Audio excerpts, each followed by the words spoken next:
This is the 31st of March, day 3, day 4 of the gradual sort of lockdown. So we're in Crouch End today, and just some observations on behavior in public, considering that we're the ones who are spreading it to each other. So there's been a sort of a ramping up of evidence, and a little bit of a public awareness, I think, obviously through YouTubing and stuff like that, that actually the efficacy of wearing a mask in public, as a courtesy and to contain whatever spread there may be, usual, what we've been getting on for quite a while now. So obviously here in Crouch End, what I'm noticing is this much more affluent area. There is a much higher percentage of people wearing face masks or trying to at least wrap a scarf around their mouth, But I would say, whereas before, I don't know, 4 or 5 days ago, in the last week, it's gone from about, 1% of people sort of, as you're driving around wearing masks. Now, that's probably about 5-10%. Yeah, maybe in the 15s. But obviously, this is Crouch End. People have got more access to it. But still, look at this poor guy here, Veolia worker, public service. Picking up the litter, keeping the environment clean. Going out there, being a soldier. Where's his mask? Right. Surely, Veolia or whoever that is, maybe it's like Harry, a local councillor. Can't quite tell, but he's obviously a waste collector of some sort. Yeah, just like myself. The company hasn't even got the courtesy, and like a lot of corporations, and I suppose none of them have done it. None of them have got the courtesy to provide their staff who have to go out with facial protection. Oh, it's astonishing. We're trying to contain this, and yet we're asking people. That's why Boris Johnson, the Tories' response is just astonishingly naive, and I suppose really exposes the inherent danger in choosing your leader of your whole country through pure cult of personality. Because realistically, ask yourself the simple question.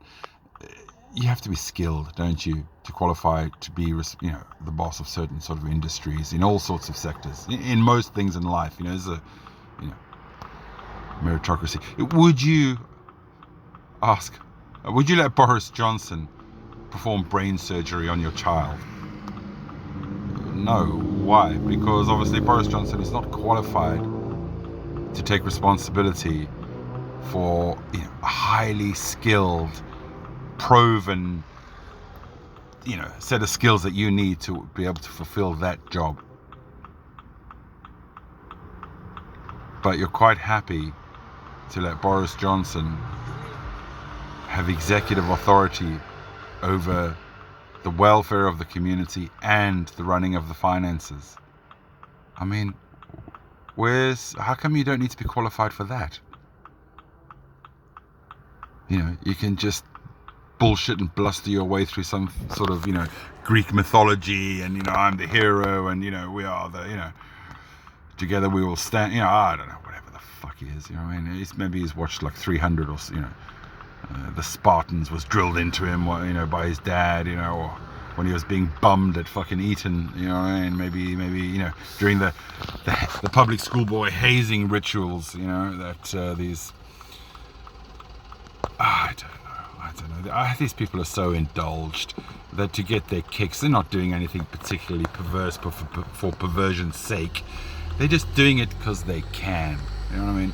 And that's a dangerous attitude to have if you're like the leader of a country. That you're only really going to be tuned in to your own vibe. Which in a corporate country is awesome. That's the type of guy you want. I suppose, city boy, you know what I mean? Like, the handshake, and we're all together, and I recognize you, He's one of the tribe, isn't he? He's one of the tribe. But the trouble is, that tribe lives within another tribe, a much greater tribe. And in times of stress, or distress, surely, the tribe needs to come together and find its identity, as it were, so it can survive. You can't have 3 or 4 opposing opinions when every day is critical. You need like a coherent, considered, authoritative, plausible, sincere, oh God. And none of those words apply to Boris Johnson. None. You're either benefiting because Boris is your boy,